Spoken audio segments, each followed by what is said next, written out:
Dans un long entretien accordé cette semaine à Famille Chrétienne, le cardinal François Boustillot, évêque d'Ajaccio, explique le sens de cette visite plutôt inattendue du pape François en Corse le 15 décembre prochain. Il écarte les polémiques liées à son absence une semaine plus tôt de la réouverture de Notre-Dame de Paris.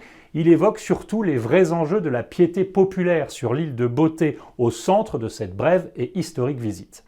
À l'aube de l'Avent, à Famille Chrétienne, nous emmenons nos lecteurs à la rencontre des pères de l'Église. Ces auteurs majeurs des premiers siècles ont ainsi médité avec une profondeur particulière le mystère de l'incarnation et ils éclairent de manière tout à fait unique ce temps de préparation à Noël. Et puis au cœur du magazine, il est notamment question de la place de la dévotion au Sacré-Cœur dans les familles, mais aussi d'initiatives qui voient le retour du chant grégorien dans certaines paroisses. Voilà, tous ces sujets et tant d'autres sont à retrouver dans Famille Chrétienne chaque semaine et sur Internet, sur notre site famillechrétienne.fr.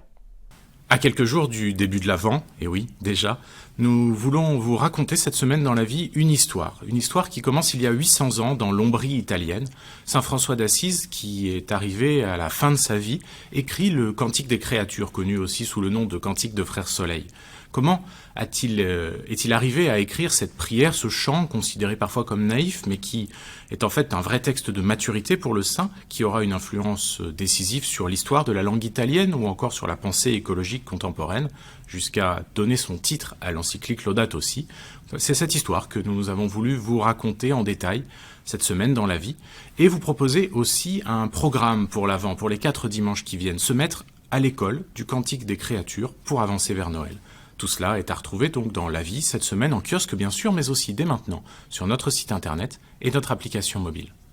L'impératif de la fraternité, c'est le titre de Réforme cette semaine. Alors pourquoi ce titre ? Parce que la fraternité est le thème du dîner des protestants qui se tient à Paris lundi 2 décembre, lundi prochain.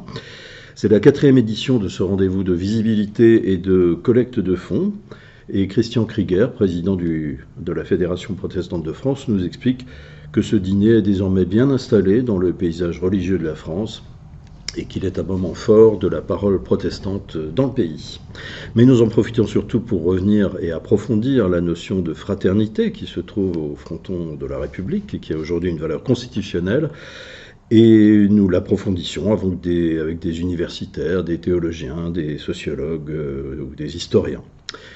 Au sommaire de ce numéro de Réforme également, nous donnons la parole à des agriculteurs qui nous parlent de leurs difficultés à vivre de leur métier.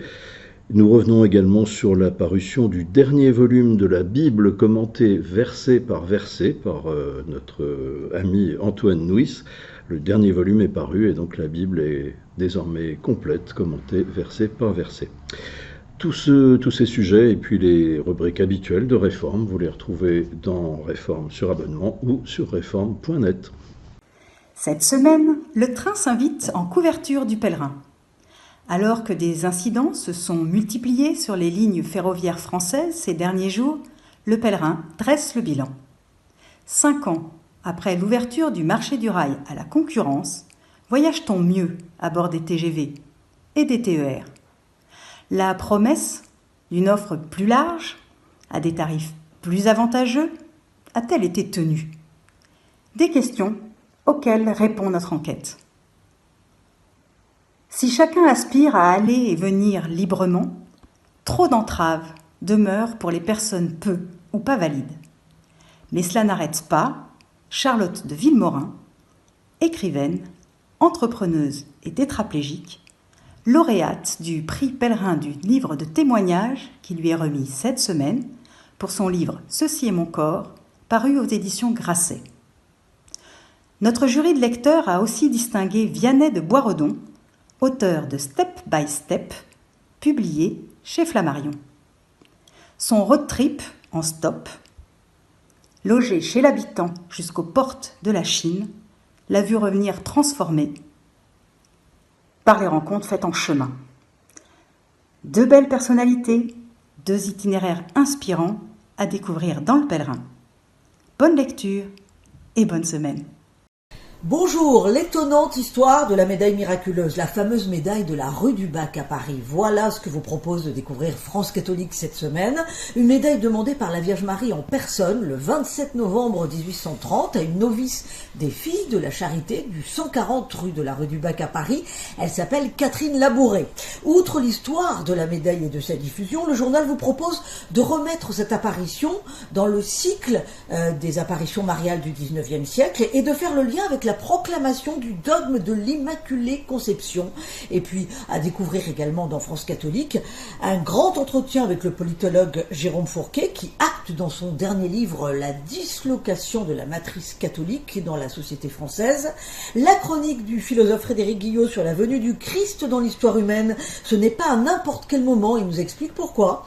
Et puis, comme chaque semaine, les saints des diocèses, halte à Angers, où le saint patron est Saint Maurice, un officier mort martyr au IIIe siècle. France Catholique, c'est sur abonnement et sur france-catholique.fr.